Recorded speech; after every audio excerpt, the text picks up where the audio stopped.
Assalamualaikum, cute engineers and doctors. So welcome to our class. This is class pre-nursery from Oxford Grammar School. So अब आपको अपनी class में खुशामदीद करते हैं. So आज का हमारे पास डेट है. आज डेट जो है 1 जनवरी है 1 मंथ है 2021 का. दिन हमारे पास बुध है. उर्दू से हमारा रिलेटेड वर्क है. तो देखते हैं क्या है हमारे पास जी. उर्दू में हमारे पास हम जो है आज का हमारा टॉपिक है बा से गा तक लिखिए. जी बा से गा तक लिखी है. उर्दू में तो हम बहुत सारे टॉपिक्स कर चुके हैं, हम रिवाइज भी कर चुके हैं और अब मुझे पता है कि आप लोग खुद से लिखना शुरू कर चुके हैं. अब आप लोग खुद से राइटिंग करना शुरू हो गए हैं. सो जैसे कि आप लोग पता है कि उर्दू में फैमिलीज आती है, यानी खानदान आते हैं. सो उर्दू में सबसे पहला खानदान जैसे कि आपको पता है कि बा का खानदान है.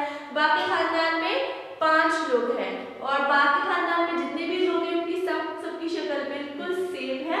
उनको हम दरमियान की 2 लाइन्स में लिखते हैं और सिर्फ नुक्तों का फर्क होता है कि बा के नीचे एक नुक्ता, पा के नीचे 3 नुक्ते, ता के सर पे 2 नुक्ते हैं, टा के सर पे छोटी सी दुआ है, उसके सर पे 3 नुक्ते. फर्स्ट फैमिली ये है. सेकंड खानदान ये है कि जा का खानदान. जी हाँ, इनकी भी शक्ल बिल्कुल सेम है, सिर्फ नुक्तों का फर्क है और इनको भी हम दरमियान की 2 लाइन्स में लिखते हैं जा, चा, हा, खा. देन हमारे पास आता है दा का खानदान. दा के खानदान में 3 लोग हैं, उनकी शक्ल बिल्कुल सेम है, उनको भी हम दरमियान की 2 लाइन्स में लिखते हैं. फिर हमारे पास आता है र का खानदान. र के खानदान में 4 लोग हैं, इन चारों की शक्ल बिल्कुल सेम है. क्या है ये? इनका भी सिर्फ नुक्तों का फर्क है. र हमारा खाली के सर पे छोटी सी दुआ, इसके सर पे 1 नुक्ता, इसके सर पे 3 नुक्ते.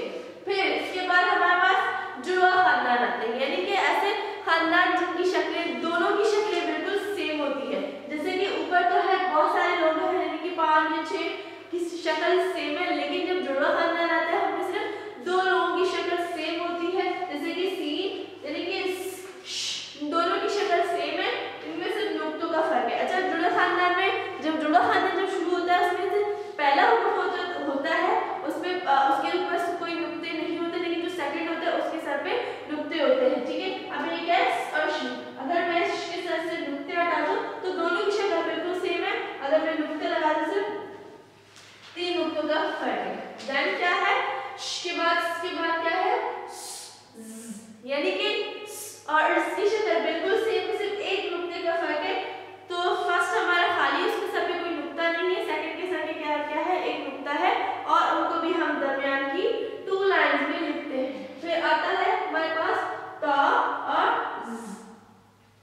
ये थोड़ा सा मुख्तलिफ है, इसकी शक्लें दोनों की तो सेम है, लेकिन बाकियों से इनकी शक्ल जो है मुख्तलिफ है. उनको हम क्या करते हैं ऊपर की 3 लाइन्स में लिखते हैं. हमारे पास कॉपी में 4 लाइन्स है, हम ऊपर की 3 लाइनों में लिखते हैं लाइक दिस.